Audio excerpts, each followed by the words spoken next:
आप सबको प्रणाम। बोले विभा में आप सबका हार्दिक स्वागत है। कल विश्व रंगमंच दिवस था और मुझे कल ही आपके पास आना था, लेकिन अपनी सेहत की नासाज़ी के कारण मैं कल आपके पास आ नहीं सकी। लेकिन मेरी सारी शुभकामनाएँ आपके साथ थी। बोली विभाग कार्यक्रम में कल विश्व रंगमंच दिवस के अवसर पर हम चाहते थे कि फणीश्वरनाथ रेणु की कहानी का पाठ आपके सामने किया जाए और आज हम उसी को लेकर के आपके सामने आए हैं। भई हम रूम थिएटर वाले लोग हैं और रूम थिएटर वाले लोग हैं, तो सारी चीज़ें हम यहीं पे करते हैं। तो अगर पाठ कर रहे हैं और थिएट्रिकल पाठ कर रहे हैं, तो सोच रहे हैं कि थोड़ा-सा तामझाम तो कर ही लिया जाए और लेकिन जब तक मैं तामझाम करती हूँ और तैयारी करती हूँ, आप सबसे साथ-साथ अनुरोध भी करती चलती हूँ कि अगर अभी तक आपने मेरा चैनल सब्सक्राइब नहीं किया है, तो उसे सब्सक्राइब कर लीजिए। उस पे बेल बटन जो है वो बेल बटन को भी प्रेस कर दीजिए। अपनी टिप्पणियाँ जो आपको लगे वो आप यूट्यूब पर भी आप डाल सकते हैं और उसके साथ-साथ जिन्हें भी आप चाहें उन्हें आप शेयर कर सकते हैं। रेणु जी का ख़ास था कुछ इस तरह का चश्मा। मुझे नहीं मालूम कि ये चश्मा मुझे कैसा लगेगा, लेकिन जो भी है जैसा भी है, पर मैं ज़्यादा देर तक ये चश्मा लगा कर के नहीं रह पाऊँगी क्योंकि इसमें बहुत पावर है और वो उस पावर से मैं देख नहीं सकती, पढ़ नहीं सकती। नैना जोगिन कहानी आप सबके सामने है और एक बात आपसे बता दूँ कि कहानी है तो पढ़ने में थोड़ा वक़्त लगेगा। वक़्त लगेगा इसलिए इसका समय भी इस वीडियो का समय भी थोड़ा ज़्यादा हो जाएगा। आप हमारे साथ बेयर कीजिएगा। नैना जोगिन। रतनी ने जब मुझे देखा तो घुटने से ऊपर खोसी हुई साड़ी के कोंचा को जल्दी से नीचे गिरा दिया। सदा सायरन की तरह गूंजने वाली उसकी आवाज़ कंठनली में ही अटक गई। साड़ी का कोंचा नीचे गिराने की हड़बड़ी में उसका आंचल भी उड़ गया। उस संकड़ी पगडंडी पर जिसके दोनों ओर झरबेरी के कांटेदार बाड़े लगे हों, अपनी भलमनसाहत दिखाने के लिए गर्दन झुकाकर आंख मूंद लेने के अलावा बस एक ही उपाय था और मैंने वही किया, अर्थात पलट गया। मेरे पीछे-पीछे रथनी ने अपने उघड़े हुए तन बदन को ढक लिया और उसके कंठ में लग लग लटकी हुई एक उग्र अश्लील गाली पटाखे की तरह फूट पड़ी। मैं लौटकर अपने दरवाजे पर आ गया और बैठकर रथनी की गालियां सुनने लगा। नहीं, वो मुझे गाली नहीं दे रही थी। जिसकी बकरियों ने उसके पाट का सत्यानाश किया था, उन बकरी वालियों को गालियां दे रही है वह। सारा गाँव, गाँव के बूढ़े, बच्चे, जवान, औरत, मर्द उसकी गालियाँ सुन रहे हैं। लेकिन लेकिन क्यों? शायद सच ही, उनके सुनने और मेरे सुनने में फ़र्क है। मैं सचेतन रूपेण अर्थात जिस तरह रेडियो से प्रसारित महत्वपूर्ण वार्ताएँ सुनता हूँ, इन गालियों को सुन रहा हूँ। कान में उँगली डालने के ठीक विपरीत, एक-एक गाली को कान में डाल रहा हूँ। उसकी एक-एक गाली नंगी, अश्लील तस्वीर बनाती है ब्लू फ़िल्मों के दृश्य के सरीखा। उदाहरण? उदाहरण देकर थाना, पुलिस, अदालत, फौजदारी को न्योतना नहीं चाहता। रमेसर की माँ ने टोका शायद। गांव भर की बकरीवालियों को सार्वजनिक गालियां दागने के बाद रतनी ने रमेसर की माँ के प्रजा स्थान को लक्ष्य करके एक महास्थूल गाली दी।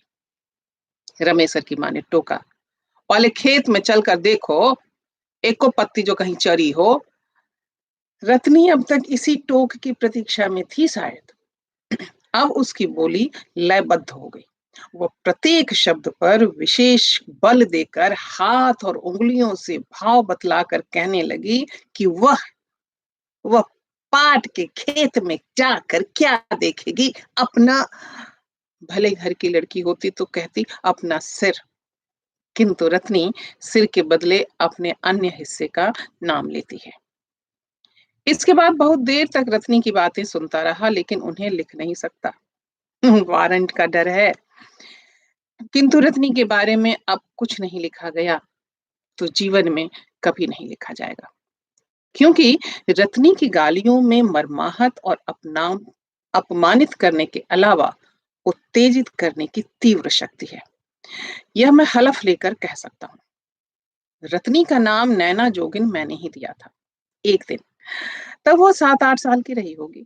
नैना जोगिन, देहात में झाड़-फूँक करने वाले ओझा गुनियों के हर मंत्र के अंतिम आखर में बंधन लगाते हुए कहा जाता है, दुहाई सर महादेव, गौरा पार्वती, नैना जोगिन, आदि आदि।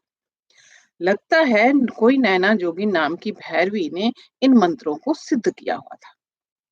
7 साल की उम्र में ही रत्नी ने गांव के एक धनी प्रतिष्ठित वृद्ध को फिल चक्कर में डाल दिया था। उसकी बेवा माँ वृद्ध की हवेली में नौकरानी थी।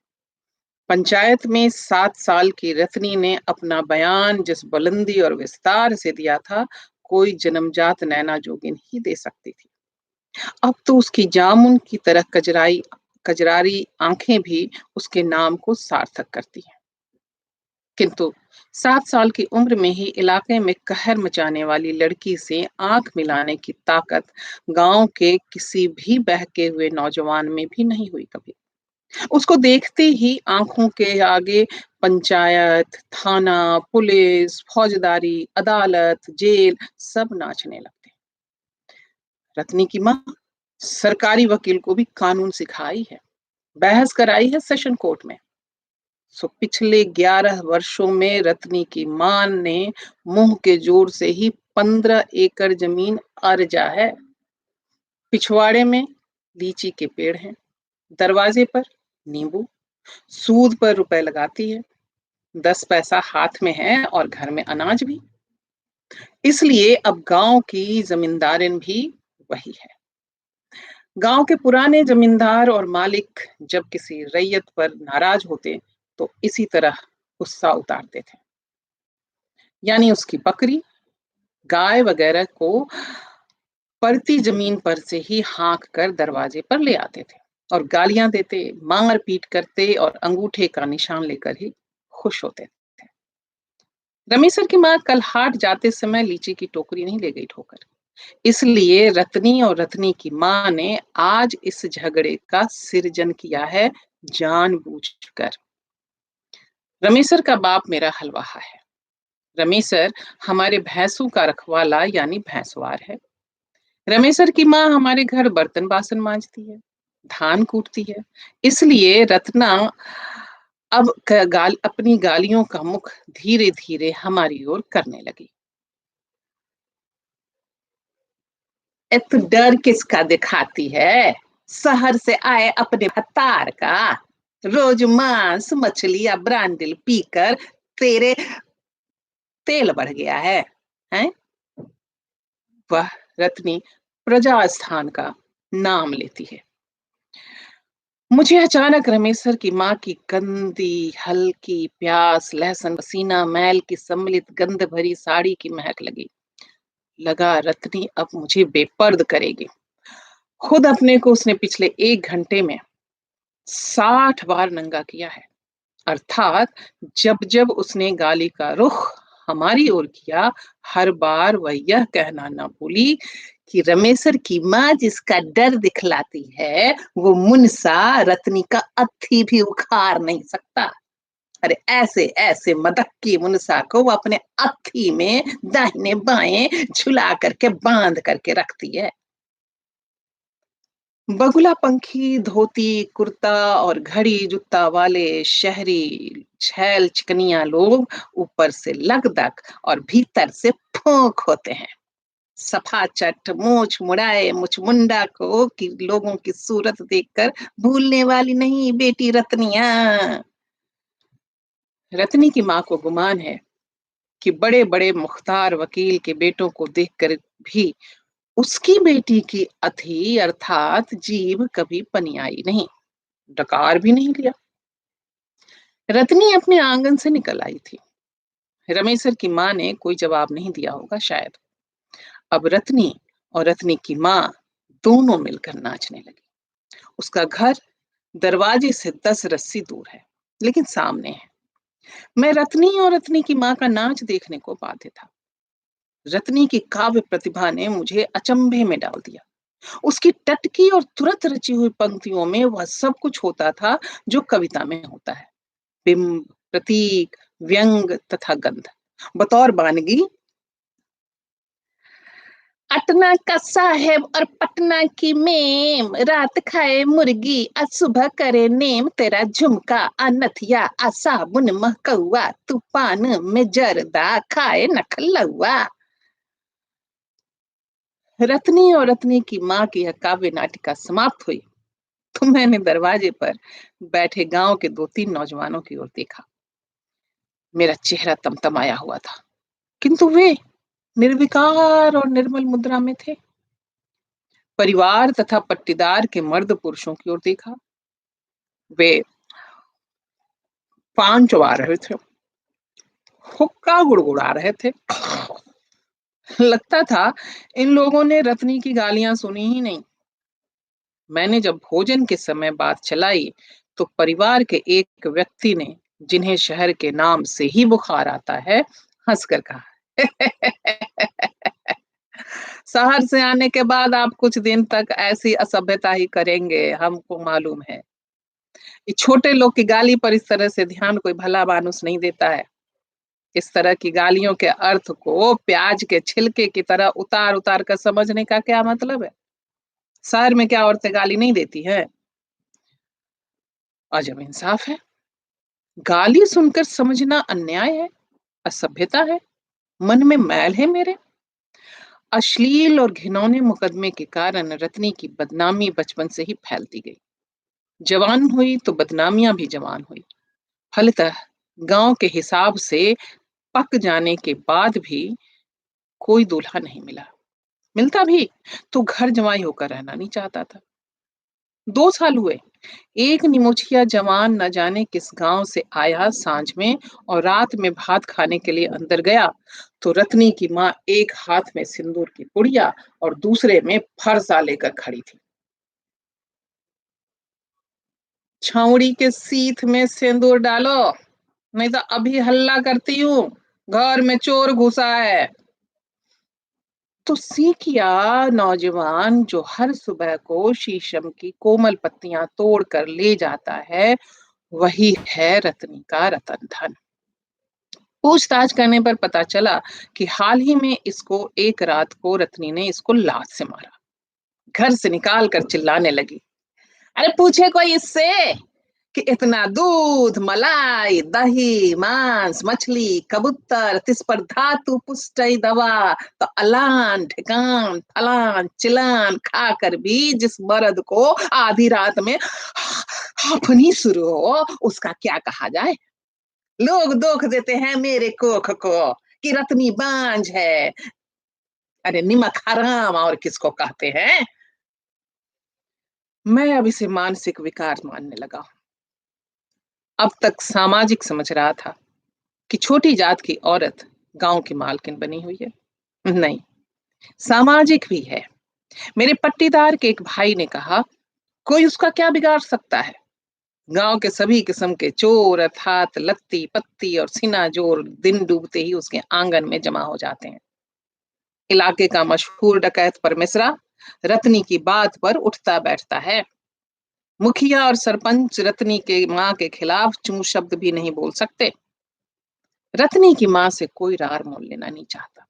इसीलिए दिन भर गांव के हर टोले में दोनों घूम घूम कर झगड़ा करती फिरती हैं। रत्नी अकेली खस्सी को जिबह कर देती है। रत्नी की माँ चोरी का माल खरीदती है, थाली, लोटा, गिलास। सुबह को मालूम हुआ कि शहर से आया हुआ मेरा प्रेस्टीज प्रेशर कुकर गायब है। दोपहर के बाद धोती गुम।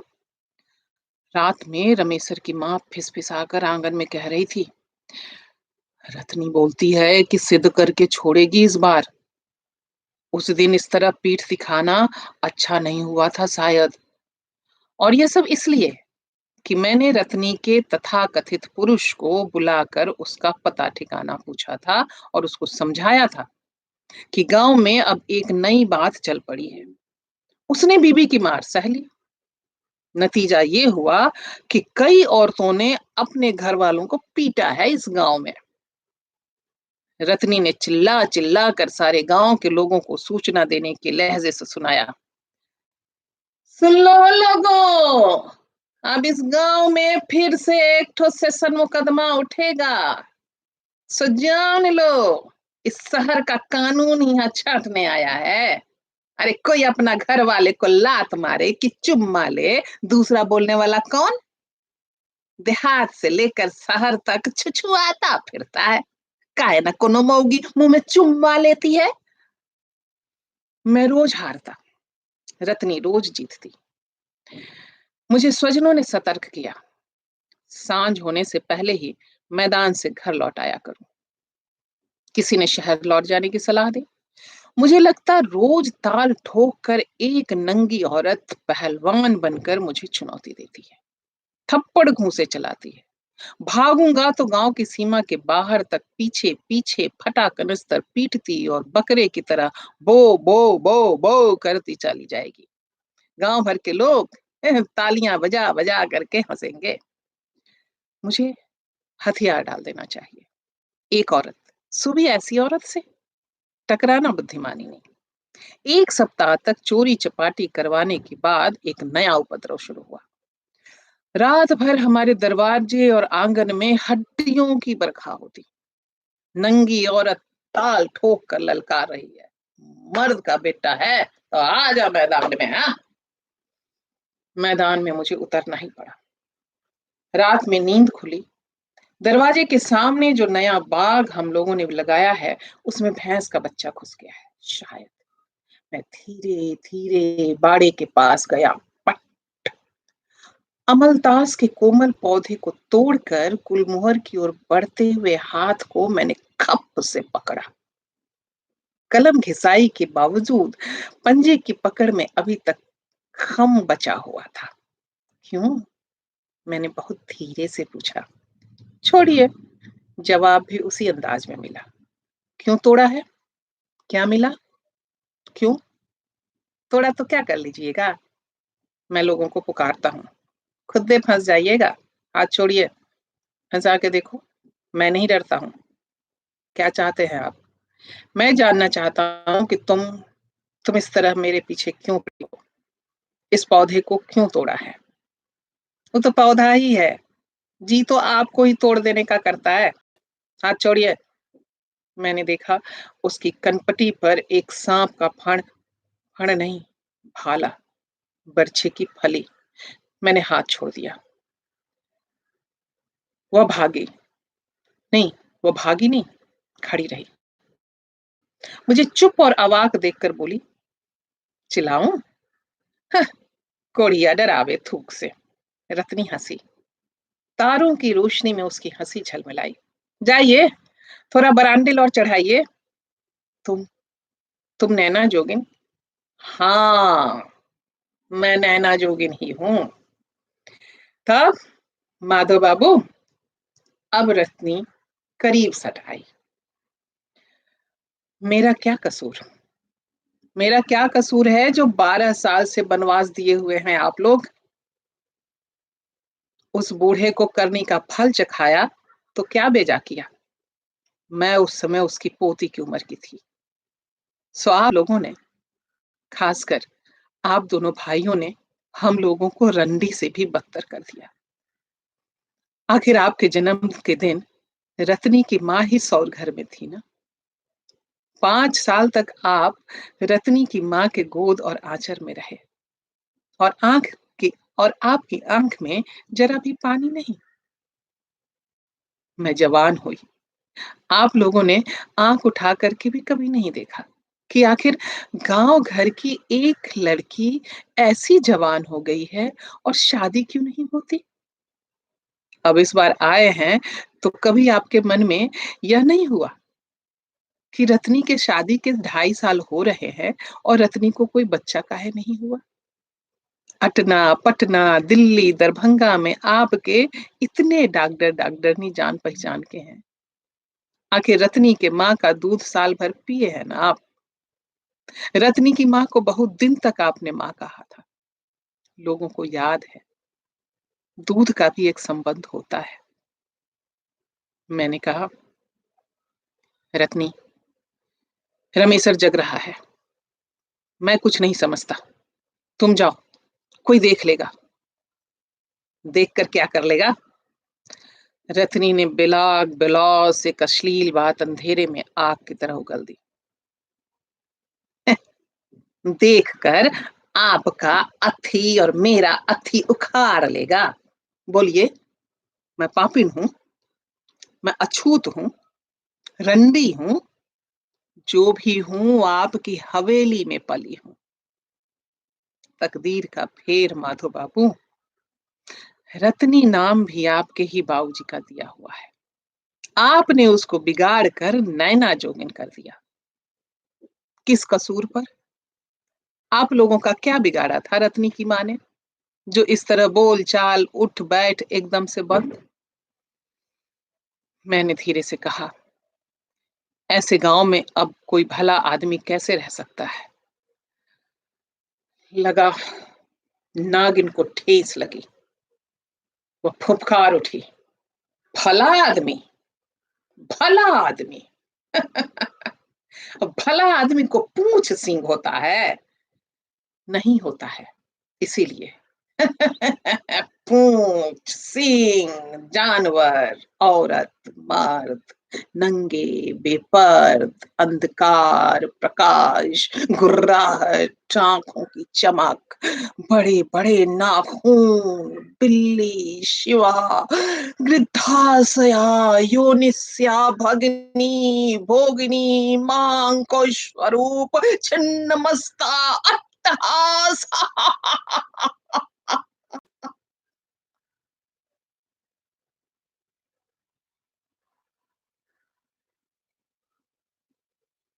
अट्टहास सुनकर चौंका। रत्नी कहाँ है? वह तो साक्षात नील सरस्वती थी। इस बार गांव में, गांव के आसपास यह खबर बहुत तेजी से फैली कि नैना जोगिन का जोग माधो बाबू पर खूब ठिकाने से लगा है। रमेशर की मां को एक दिन खोई हुई चीजों की टोकरी में मिली, घर में ही। रमेशर की मां को एक दिन सारी खोई हुई चीजें टोकरी में मिली, घर में ही। रत्नी ने माधो बाबू को भेड़ा बनाया है, तो माधो बाबू ने रत्नी का विषदंत उखाड़ दिया है। बोले तो एक भी गंदी गाली या अच्छी?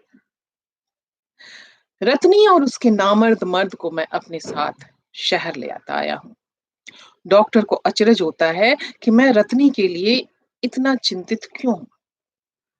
मैं उन्हें कैसे समझाऊं कि यदि रत्नी को कोई बच्चा नहीं हुआ तो वह मेरे बाग के हर पौधे को तोड़ देगी, गांव के सभी पेड़ पौधों को तोड़ देगी, गांव के सभी लोगों को तोड़ देगी, गांव में हड्डियां बरसावेगी, नंगी नाचेगी, अश्लील गालियां देती हुई सभी को ललकारेगी। वह सांवली सलोनी स्वरूप पूर्ण यौवना नैना जोगिन। जांच पड़ताल के समय जब रत्नी की लंबाई नापी जाती है, वजन लिया जाता है, पेट टटोला जाता है, तो मेडिकल कॉलेज की लेडी स्टूडेंट से लेकर डॉक्टर तक हैरत से मुंह बाए रहते हैं। ऐसी औरत! 5 दिन हुए हैं। पड़ोस के मल्होत्रा साहब की नौकरानी को 2 दिन वह फ्लैट के नीचे उठाकर फेंकने की धमकी दे चुकी है। शहर की सड़ी हुई गर्मी को रोज 5 अश्लील गालियां देती हैं। उसका घर उसका घरवाला गांव लौटने को कुनमुनाता है और वह घुड़क देती है। हाँ, जब आ गई हूं यहाँ, तो चाहे लहेरिया सराय, चाहे कलकत्ता, चाहे कोख तो भर करके ही लौटूंगी। गांव तुमको जाना है तो जाओ, माधो बाबू टिकस कटा करके गाड़ी में बैठा देंगे। मैं किस मुंह से लौटूंगी? खाली? कोई जादू जानती है रजनी, सचमुच। कोई शब्द उसके मुंह से अश्लील नहीं लगता। तो यह थी फणीश्वरनाथ रेणु की कहानी नैना जोगिन। आपको कैसी लगी ज़रूर बताइएगा। विश्व रंगमंच दिवस के दूसरे दिन यानी 28 मार्च 2020 को आज हमने आपको ये कहानी सुनाई है। रेणु जी की जन्मशती चल रही है और इस जन्मशती पे हमारी तरफ से उनको यह एक श्रद्धा सुमन। कल हम फिर आपसे मुखातिब होंगे कुछ और विषय के साथ, कुछ नए विषय के साथ। लेकिन इस बीच आपको जब भी जो भी लगे कि हाँ, किसी और विषय पर भी चर्चा की जा सकती है, तो मुझे आप यहाँ भी लिख के बता सकते हैं, यूट्यूब पे कमेंट भी करके बता सकते हैं, या इसे जब मैं और सोशल मीडिया में जहाँ भी डालूँगी, आप वहाँ भी बता सकते हैं, ताकि अगर मेरे बस में हुआ तो मैं उस विषय के साथ आपके साथ हाजिर होंगी। तब तक के लिए नमस्कार, प्रणाम, शब्बा खैर और चलते-चलते हाँ, इस कोरोना के समय में अपना ख़्याल ज़रूर रखिएगा क्योंकि आप हैं तो हम हैं।